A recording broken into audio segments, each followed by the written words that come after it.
Good young man. Everybody from FedEx, his co-workers, all his skateboarding community, all the people who were in photography class with him. I mean, this was a good kid. His mother said the things that stood out to her about what was his focus in life, skateboarding, and we'll share with you video of how good of a skateboarder he was. Photography and computers, and most importantly, being a father. He loved his son. Everything he was trying to do was to better himself as a father for his 4-year-old son. And you're going to hear them talk about that. And so what we're going to talk about now is the video that we've just watched, and how his mother couldn't get through the first minute of it because, as Tyre said, what did I do? That was his question. What did I do? You ask, we can't get into so many details because the investigation is going, and to the activists, I want you all to know in the community that we will see what they did to Tyre. We will see what they did to Tyre. The prosecutors from DA Roy's office asked if we could be patient for 1 to 2 weeks. As they finished the video, also the Tennessee Bureau of Investigations and the FBI all said they promised 1 to 2 weeks. This video, all the video they got will be released.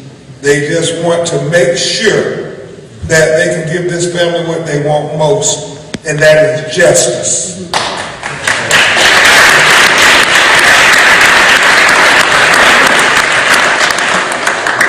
But what we can tell you about the video is it is appalling. It is deplorable. It is heinous.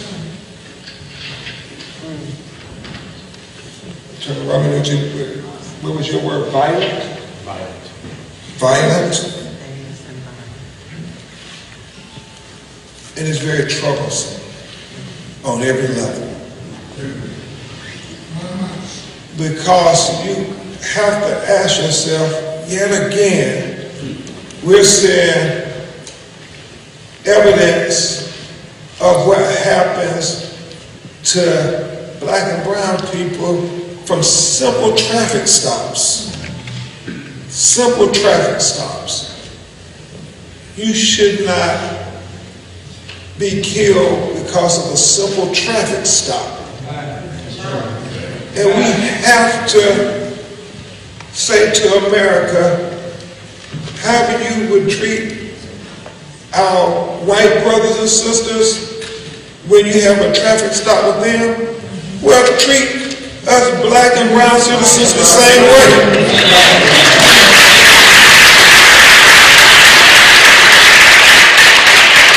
The same way.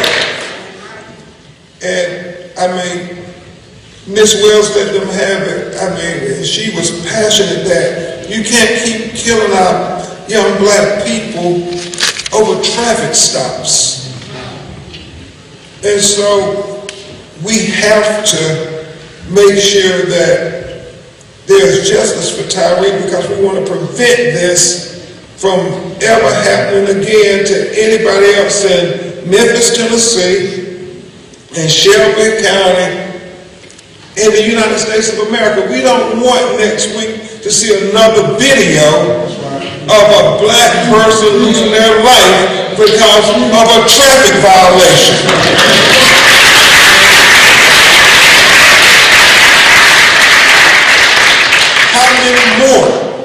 How many more? You know, we met with Mayor Strickland, and he offered his condolences and prayers to the family, and a promise of transparency. And probably more importantly, we met with Chief Davis, the police chief, a black woman, a black mother, who was very emotional when she talked with Miss Wells, right, Kareem? Yes, sir. She said, I'm not offering my response as a chief. I'm offering them as a mother who got black children. That's right. That's what she said. And so she had tears in her eyes, just like Miss Wells had tears in her eyes, and she said that she was not proud of what we were about to see on that video. She said she was proud of many things that law enforcement did in the community for trying to protect the community, serve the community. But in that video, she said she was not proud of what we were about to see. And what we saw,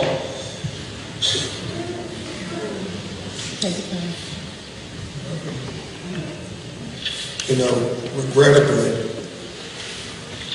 it reminded us of Rodney King video.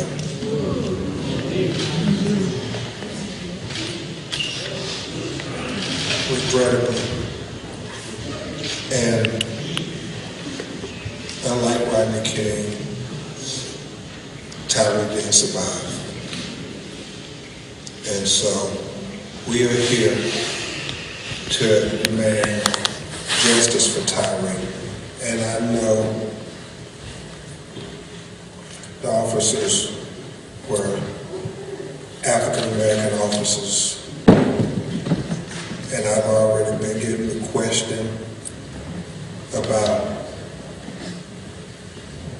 what is my response to that. And it is very simple. What I have come to learn from doing this civil rights work against excessive force policing is that it is not the race of the police officer that is the determinable factor of the amount of excessive force that would be exerted. It is the race of the citizen.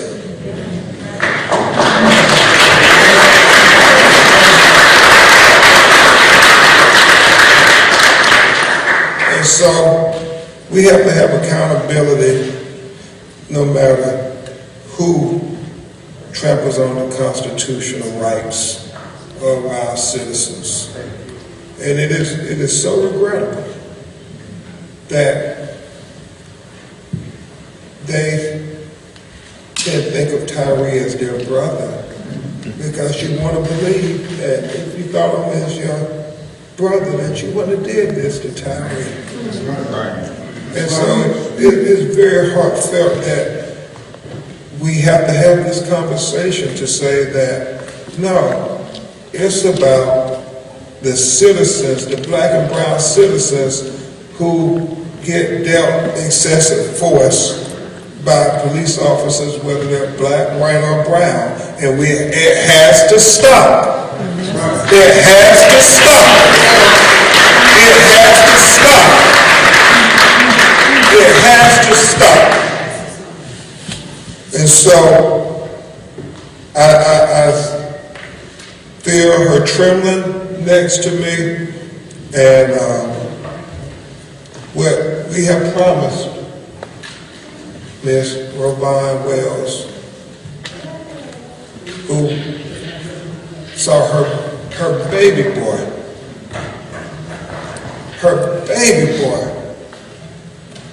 who lived with her, who went to work with his daddy every day at FedEx, who came home for lunch at 7 o'clock for their lunch break, because they worked second shift from 2 to 10:30.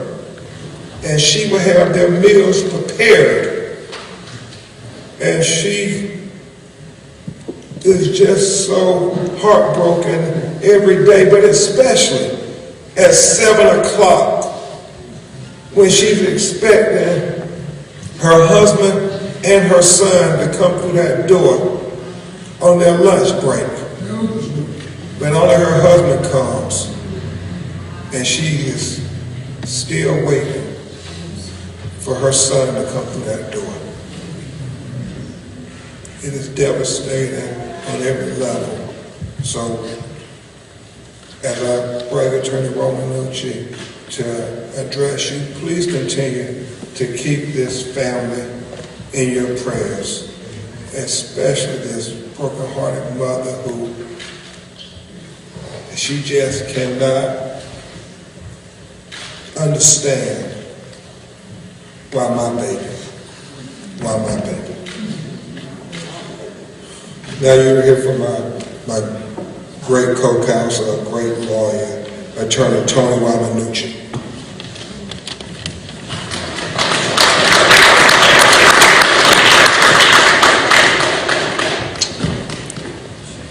Good afternoon, ladies and gentlemen. As Ben said, my name is Antonio Romanucci. I work with Ben Crum.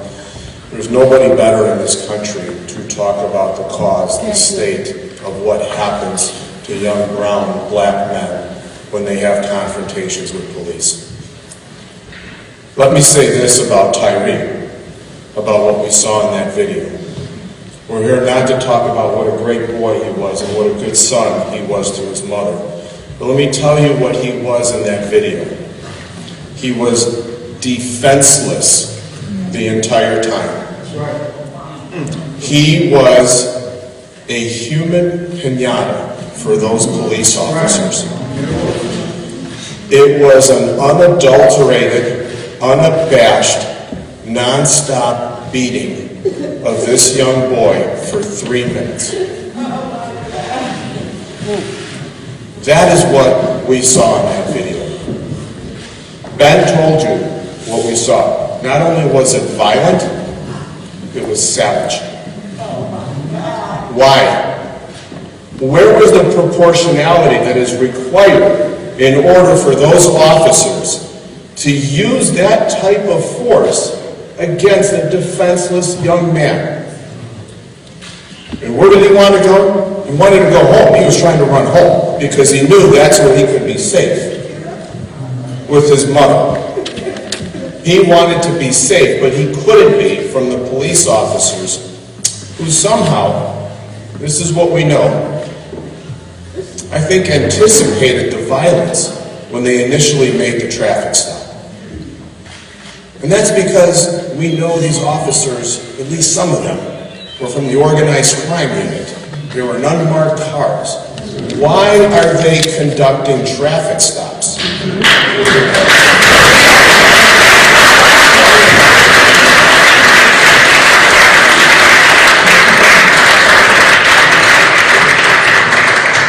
You get it. You get it. This is pretextual.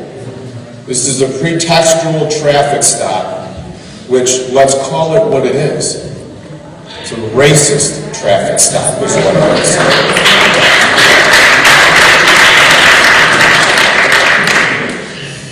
The proportionality was gone. These police officers felt, in their mind, they knew they could get away with this sort of violence. Why? Because there's a sense of impunity, there's a sense of culture within the police department, not only here but across the country, that they will hide for themselves, they will cover up for themselves. And ladies and gentlemen, I'm so sorry I did this. I covered up my paper on the Holy Bible, but we are here today to say to you, so help me God, when is this going to stop? We must stop this, and we must stop it through the actions of Ben. We must stop it through the courage of the parents. We must stop it through the courage that we take to the courts. There are many, many ways to do this. We must stop this. I'm going to repeat it because it was so important. We had a meeting today with the district attorney and the federal government. And we left that meeting, I think, very confidently saying that we're encouraged that they're going to do the right thing. And we trust that. And let's trust that. So let's please exercise patience until that video comes out. And then you may be able to look and you can be your own judge of what we say, of what we are saying today, whether it bears any truth. And there is no doubt that your voices should be heard. You should be heard. It would be shameful if you're not heard. Because, oh my gosh, that's part of the Constitution, right? First Amendment right, Fourth Amendment rights. We are to be free from unlawful use of force. We are to be free from excessive use of force. Where was this young man's constitutional right that day? Well, we're not going to stop our rights from being heard about what happened to Tyre. So I'd like to close. I know okay, well, I could talk a lot more about what we're going to do. But we are conducting our own civil investigation. We are going to move forward very soon as we can, with litigation. This is a Section 1983 case, and we are going to do whatever we can to ensure that this doesn't happen again. What happened to Tyre should be the end. Not only are we looking for justice, but we're looking for changes. We have to demand policy changes.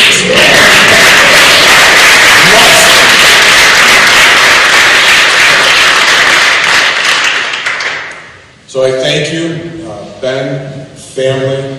Thank you for putting the trust in us. We will serve you.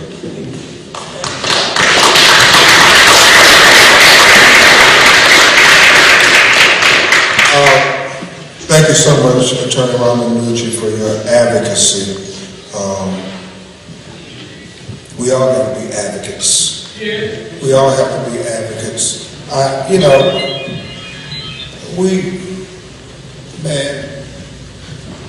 We don't know. I can't even fathom what's going through their head. I hear from officers and gentlemen and stuff, but at some point, it becomes about humanity. Just humanity for your fellow human being. And so, I just think about when he said, I'm just trying to go home. At what point does the humanity come in and say, this doesn't seem to be a bad person? I mean, I just want to go home. And then, I don't know if this makes Miss Robin feel any better, but the last words on the video, he's only about 80 to 100 yards from his house, and he calls for his mom 3 times. Mom. He's called for his mom and son. Where's the humanity? Where's the humanity? We're going to hear from a great civil rights leader right here in your midst before we bring the family up. He fights for the humanity of all of us here in Shelby County, and he's fighting with us for Tyre's humanity. Attorney Van Turner, President of the NAACP.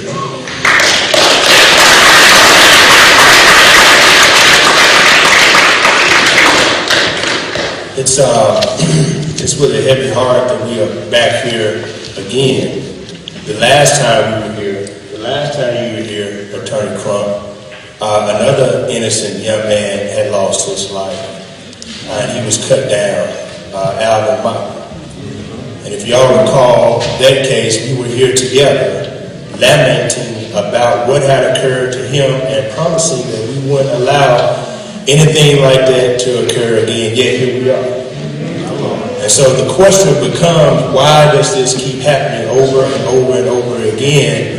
And what can we do as a community to stop this from occurring? I want to acknowledge again the heads of this house, Bishop Marvin Thomas. Y'all give him a hand. He's the National Board Member.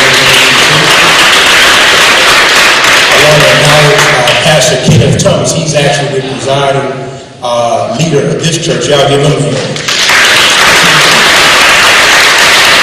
I want to also acknowledge my NAAC peers, because we are here with you. Oftentimes they ask, what has NAACP done lately? I think we've done a lot lately, and if you are with NAACP chapter, please stand. Wave your hands, NAACP, please stand and let us know you're here. We appreciate you all being here. Thank you so much. And I want to acknowledge the elected leaders here. I'm no longer an elected official, but I think it means something because we're angry. And we're angry at the government. And the question that you have for the elected leaders is, why can't we stop it? What are you doing to stop it? I've been there. I've been on both sides of that. So we want to acknowledge and thank the elected leaders who are here. And we appreciate them for standing here. So we have City Council Chair Martavius Jones. Thank you for being here. We have City Councilman J.B. Snow. Thank you for being here, sir. We have our State Leader, Perry Campbell. Thank you for being here, Representative Campbell. We have Senator London Lamar. Wade London, thank you for being here with us. We have Representative G.A. Harwood. Thank you for being here with us today. We thank our elected leaders for being here and standing with the community. Reverend Earl Fisher. It's not us against them. These people, these elected officials are from these same communities, and they have to go back home and live in these same communities, and they want to answer too. I thank Tony Armstrong for being here. Y'all give him a hand. Y'all know who he is. He's the former police director. He knows better than all of us what should have occurred that night. And he feels the pain of this family, I'm quite sure. In the Bible, it says, to let justice roll down like waters, and righteousness like an ever-flowing stream. We're here to protect justice. We're here to support this family. We're here to show this family that Tyre Nichols' death would not be in vain. We're here to make sure that we're not here a year later, because we were here last year for this very same thing. We want to make sure that we're not here a year later asking the question, why now? Why this young man who was simply trying to make it home, who called out for his mother 3 times, but nothing could be done to spare his life that evening. There are policies in place. We need to promote those policies. 8 can't wait. How many of y'all remember that? We fought like hell, excuse me, Pastor. We fought like hell for 8 can't wait. After George Floyd, we fought like it. We fought for what? Those are the 8 policies that law enforcement was supposed to utilize when they were interacting with the community. Banning chokeholds, de-escalation, rendering aid when you need to do so. And do we see that any of that occurred? So we have to put forth 8 can't wait and make sure it is a policy that is followed. We have to make sure that when we say no chokeholds, when we say render aid, when we say de-escalation, it has to be followed. It has to be followed. So on behalf of the NAACP, Mr. Pearson, on behalf of the NAACP, we just want to let this family know that we're here, we're with you. We've been around since 1909 and we ain't going nowhere now. We're going to continue to fight for this family. We're going to continue to stand for this family. We're going to continue to stand with Black Lives Matter, Mr. Dowdy and the crew. We're going to continue to stand with all those who are fighting for righteousness and fighting to make sure that justice continues to roll down. I want to also thank finally Josh Strickler here with Just City. Y'all give him a hand. He gave us some current commentary. And I want to thank Cardell Oral, who's also with a number of advocacy groups fighting. Y'all give Cardell a hand for fighting for us as well. I'd like to do this, and Ben Crumpet's going to do this too, but let's just say his name. We want to know, and we want to let this family know that we love Tyre, we support Tyre, and we're going to call his name because we can't forget. Y'all say it with me. Say it with me. Tyre Nichols. Tyre Nichols. Tyre Nichols. Nichols. May he rest in power. Let's keep fighting. Thank you very much.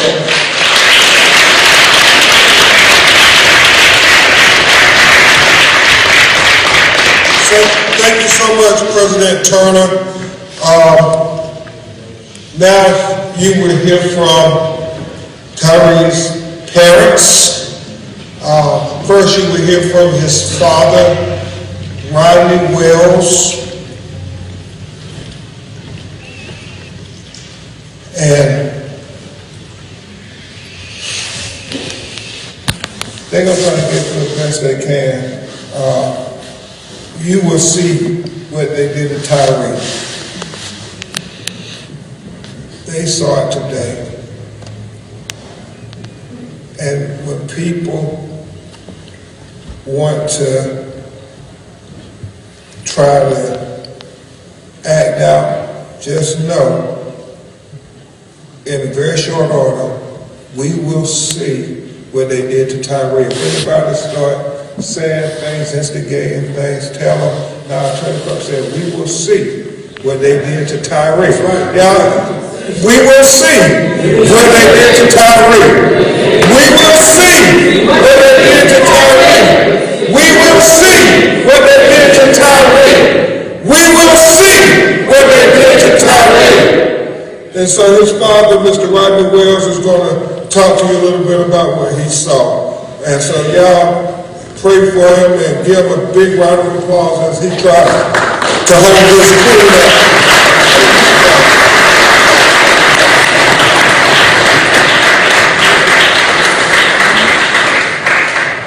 Hello everybody, my name is Rodney Wells.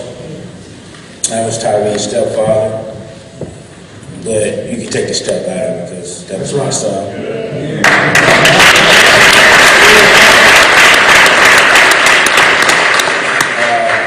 Before I start, I would like to say that on behalf of my family, that if there are any protests, we would like them to be peaceful. We don't need no democracy, because that's not what Tyre wanted, and that's not going to bring him back. What I saw on the video today was horrific. No father, mother should have to witness what I saw today. But Tyre was a good kid. We worked together. He was very, very beloved at my job.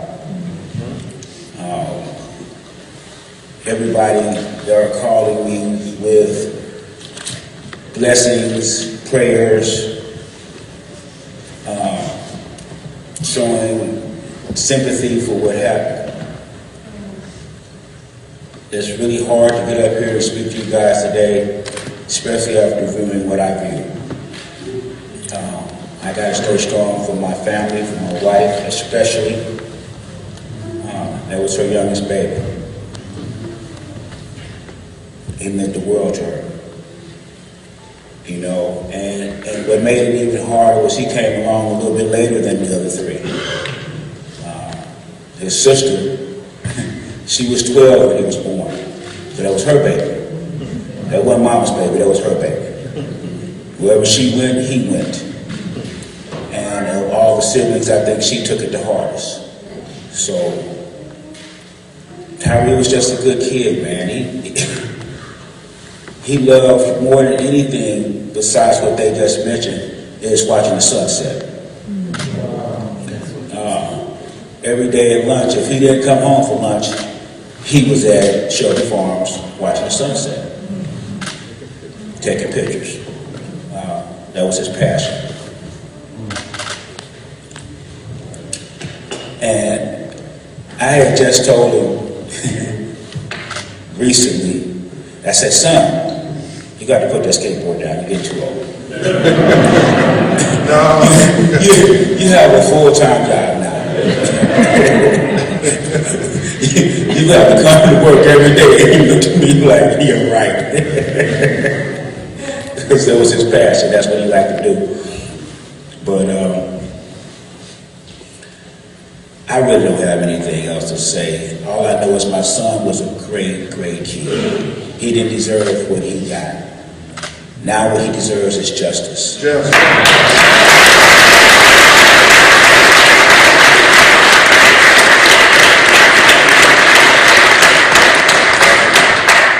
Family and the attorneys that we have will not stop until we get justice. That's right.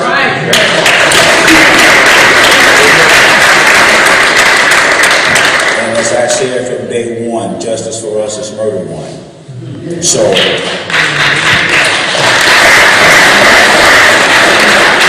short of that, we will not accept.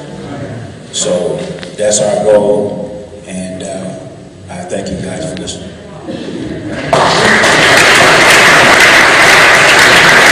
Thank you so much, Mr. Wade. Justice for Tyre. Justice for Tyre. Justice for Tyre. And even when the cameras are gone and everybody's gone, we want y'all to continue to say it so Ms. Rovan won't think she's by herself. You gotta stand with her.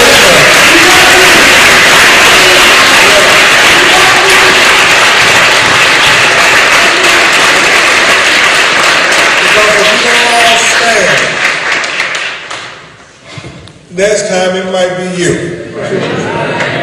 And so we all got to stand together so it's nobody else who gets killed like Tyre. Say no more. No more. No more. No more. No more. Justice for Tyre.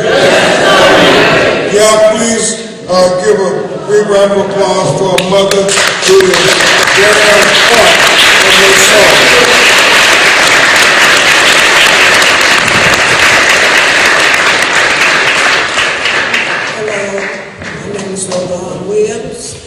And I'm Tyrese's mother. Take your time. My son,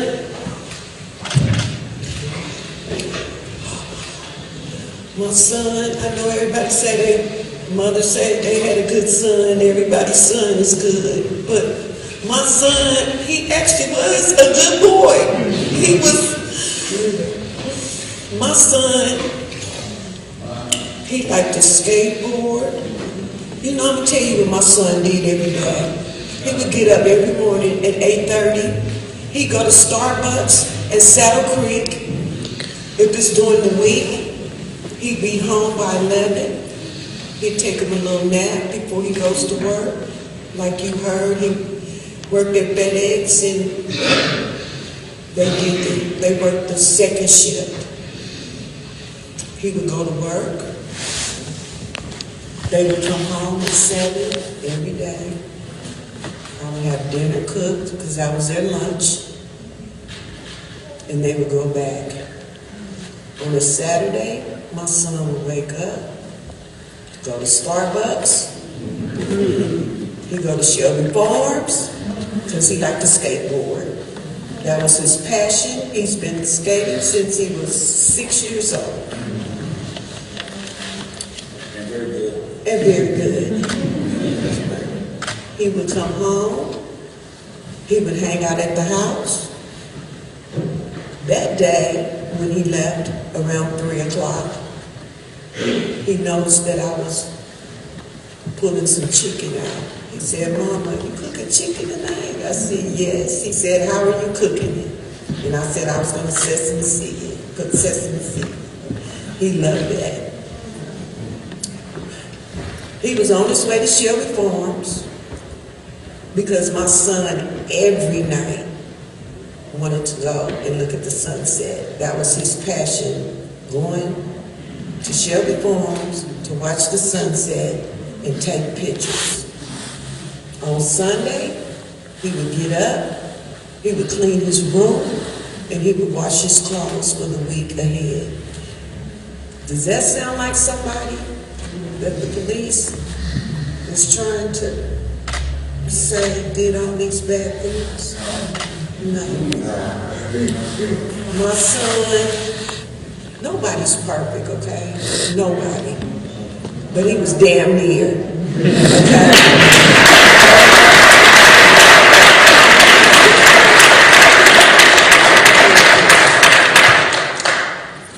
My son, he came here right before the pandemic. He got stuck here because, you know, we shut the world down. But he was okay with it because you know why? He was with his mother. My son loved me to death. And I know that was a bad word, but that's how he felt. He had my name tattooed on his arm, and made me proud, because most kids don't put their mom's name. But he did.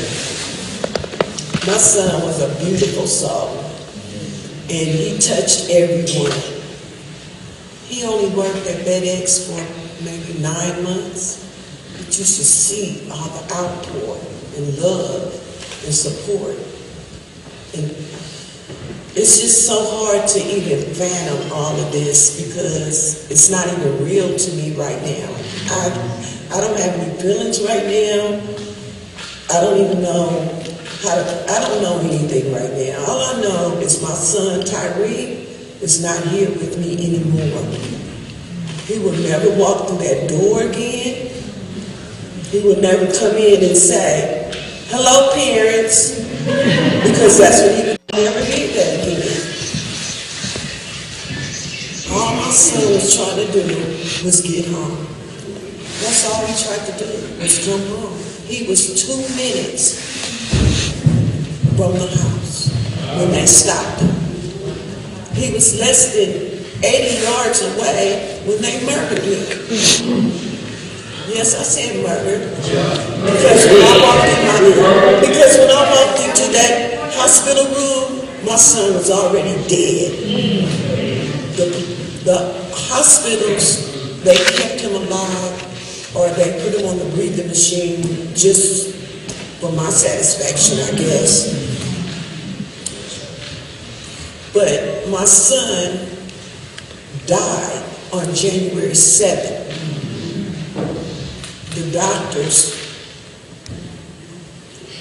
pulled the plug on January 10th.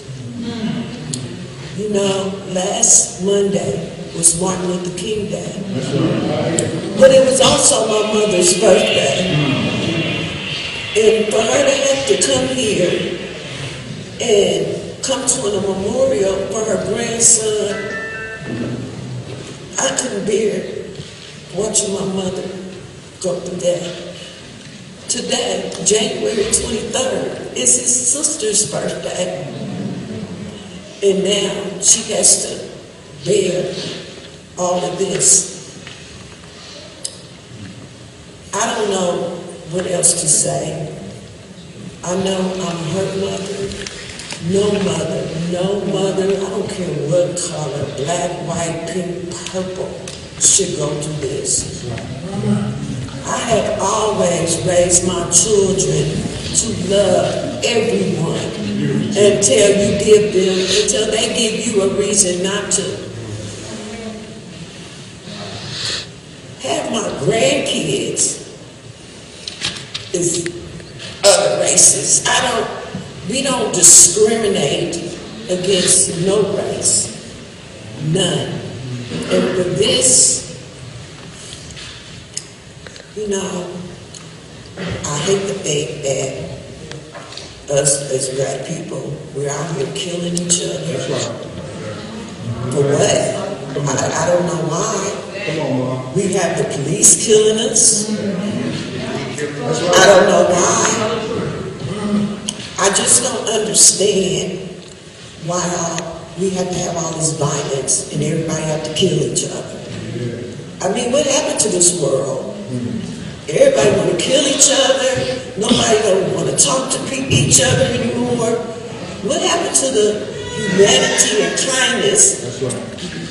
What happened to it all? I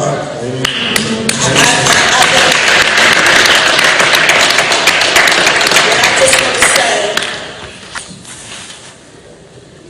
I want everybody to thank you guys for coming. And we're going to get justice for my son Tyre, if that's the last breath I take. That's right.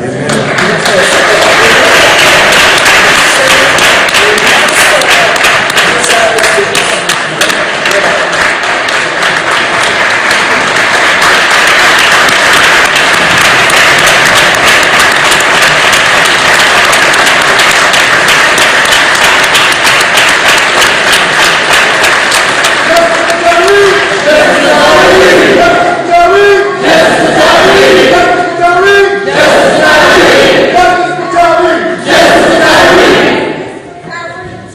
Justice for Tyre.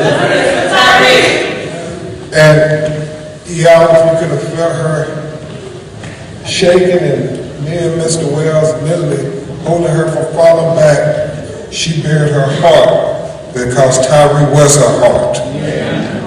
And so, before we take questions, I think what she was saying is, why can't we de-escalate when it's black citizens? I mean, when you watch that video, you're going to ask yourself that, where was the de-escalation? Where was the de-escalation? Tyre said, what did I do?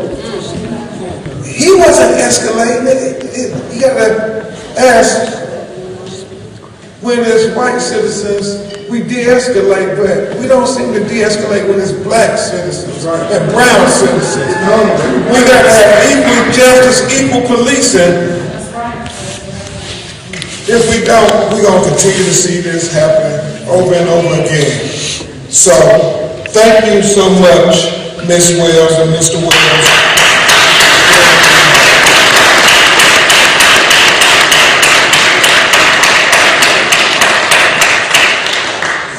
And I'll make sure Ms. Wells says she not just saying her son was a good skateboarder, she gonna show y'all. Press at BenCrump.com. She wants everybody to see him skateboard and do it where he did. Love to do. And also, Tony, you say you're a photographer. Tyre gonna show you about photography. We're gonna show you some of his pictures of sunsets with him. Because it mattered, and he mattered.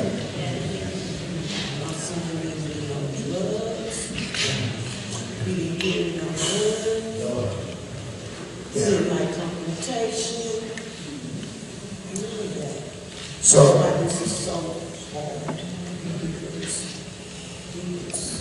and I like to share one thing. I just want to clear up a bit in case anybody says something about it. Our son ran because he was scared for his life. He did not run because he was trying to be with no drugs, no guns, no any of that. He ran because he was scared for his life. And when you see the video, you will see why he was scared for his life. Okay? So I just wanted to share that in case anybody try to throw that out there, why did he run? Because we've heard that on social media. He ran because he was scared for his life and was trying to get home to his mother and father. It's the only reason. Thank you. Thank you, Mr. Tyre had Crohn's disease, and as a result of Crohn's disease, you have significant weight loss. Tyre weighed 140 pounds. And how tall was it? 6'3", 145 pounds. How much? We'll take your questions. Any questions? Yes, ma'am. Yeah, I know we haven't seen the surveillance video yet, but is there an explanation as to why it took 5 officers for one person who weighed less than 150 pounds? Attorney Robert Nugent, Kareem Ali, and us, that's what we kept asking ourselves. Mr. Wells kept saying, why? Why do they have to do all of this?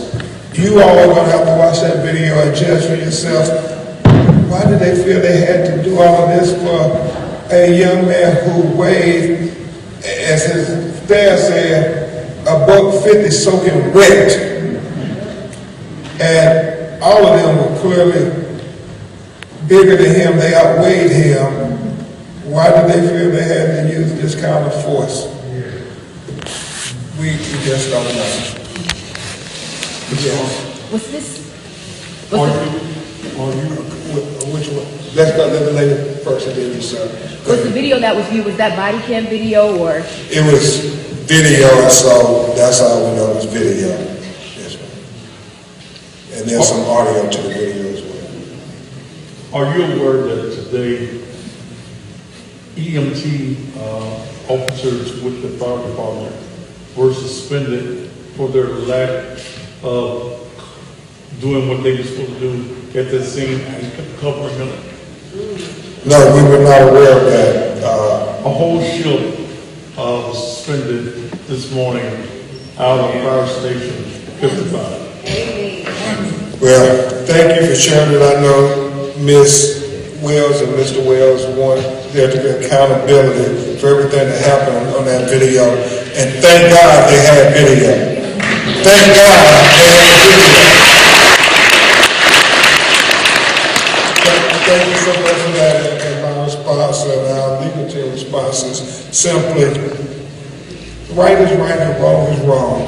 And when you watch that video, you will see people if they did right, or people if they did wrong.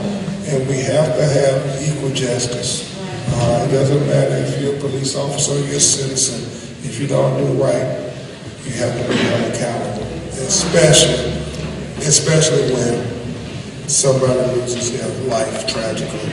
Ben, did you see was it just one body camera video, or did you see 5 body camera videos? And was it just police body camera video, or was it police body camera videos and surveillance video? Can you tell us how many videos you saw? All we know there were videos. We saw multiple videos. That's what we are allowed to say.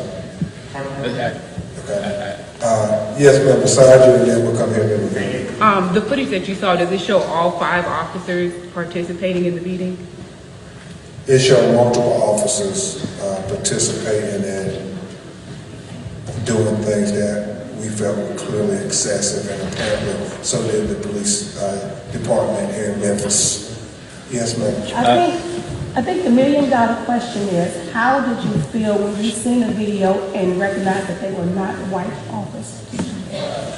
You know, as I said on previous occasions, it doesn't matter if the hand who pulled the trigger who killed your son was a black hand or a white hand, the pain is still the same. Yeah. It didn't matter.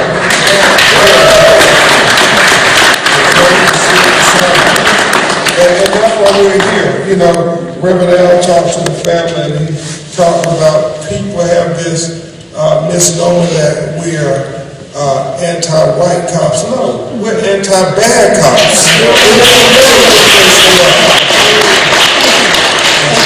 Yes, ma'am.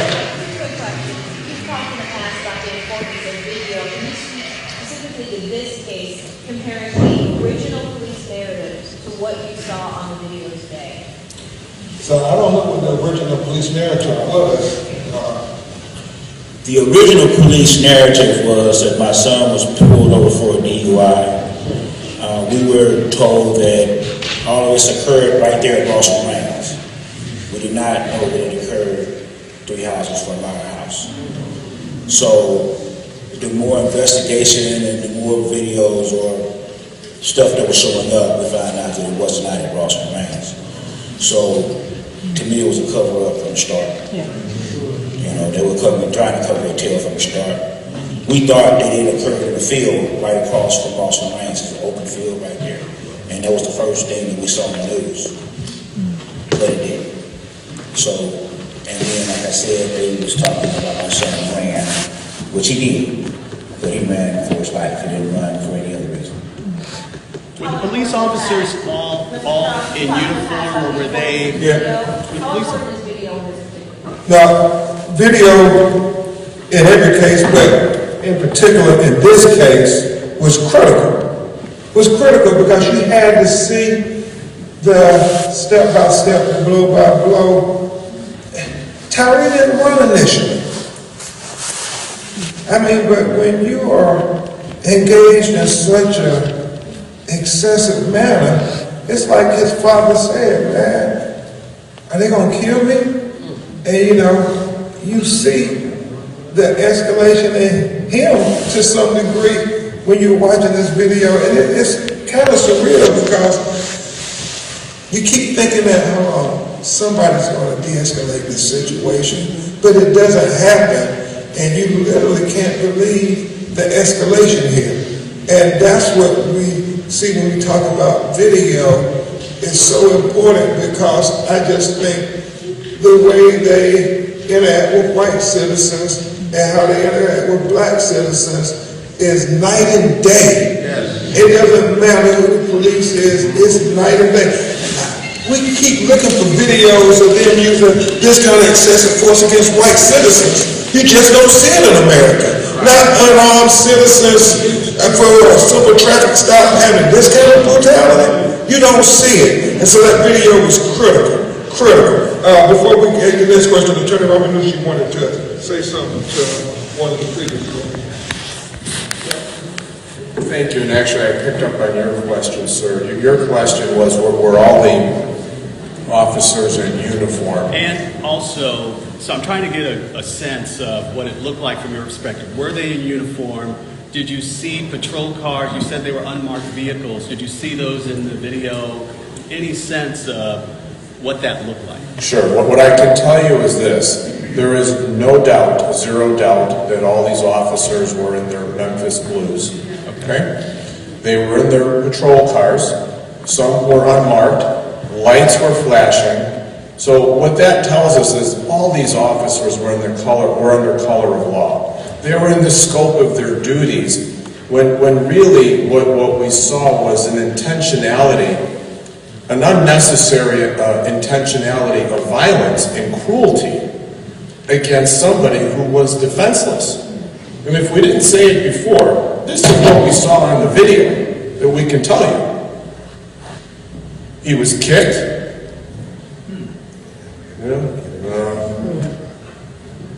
There were multiple uses of force used against him.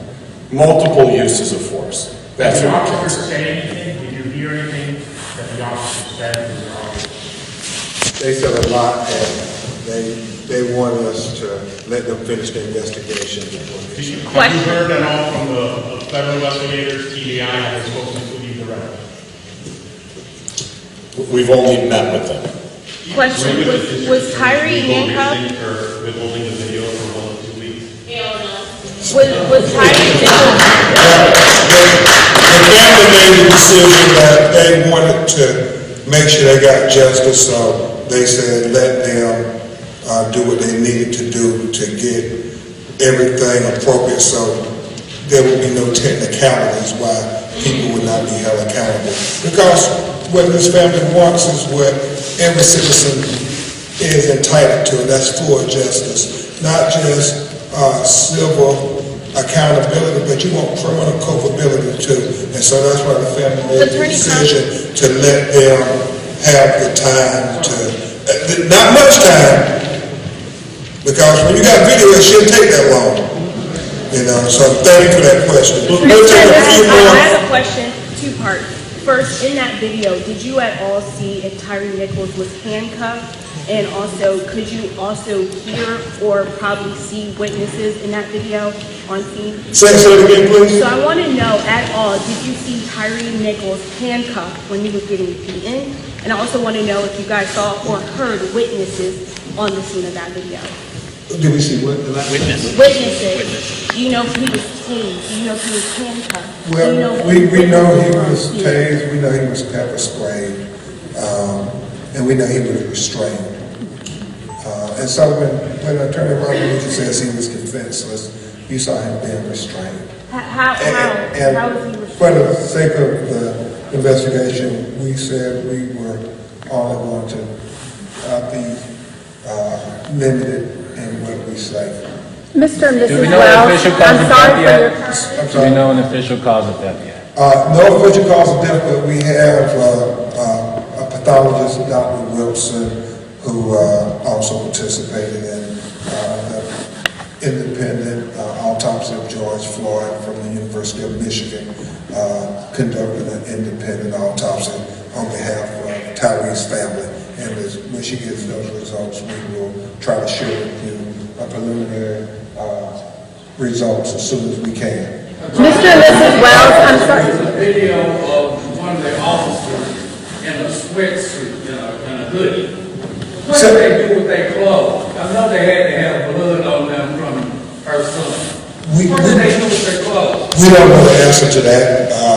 Hopefully, like any investigation, all the evidence should have been collected. Mr. and Mrs. Wells. There was a lady. Who trained these officers? I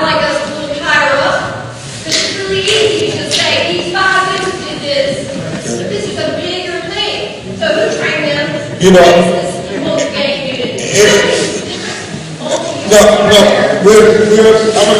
my co-counsel Attorney Ramanucci talk about that because that's gonna be a big part of the civil lawsuit. I just want to speak to you about what you said about the video being released. Because you know, they supposed to already done been released.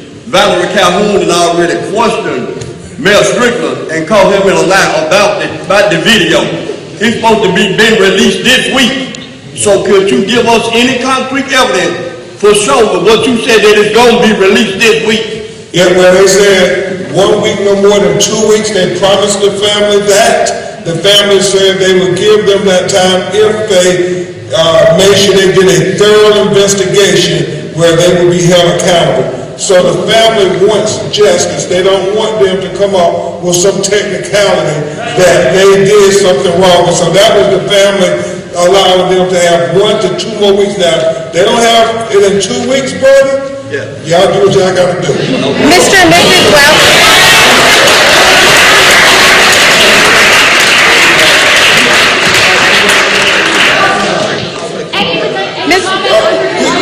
We're gonna have Attorney Ramanucci just speak to her question, then we're gonna take one last one. There is no doubt that most of the problem in policing in America that we see, why we even have to stand up here and talk about this, is not only because of the lack of training, but it's the continuity of training. And when bad training takes place, it's the deprogramming that's required in order to retrain and get better at what you do. So I will tell you, folks, our lawsuit will be wide in scope. It will be specific, but it's gonna try and cover everything that we will uncover, peeling back these onion layers here to ensure that this family has justice. All right, last question. Mr. and Mrs. Wells, I'm so sorry for your loss. After seeing the video, after seeing what happened to your son, how are you able to have strength and composure to continue this fight?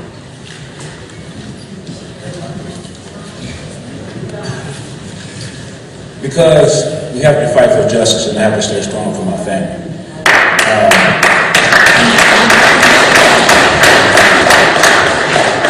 As horrific as those tapes were, we still have to stay strong. We can't fold and be weak. We have to be strong. We have to fight for justice. And as they said, justice for Tyre. That's what we need. We don't need to be weak right now. We can't afford to be. We have to fight for justice. Of course I do. We have Bishop Thomas spend us in a word of prayer. Bishop Thomas, thank you. Let us bow our heads. And our prayer is simply go in peace, but be restless in your peace until justice comes for Tyre.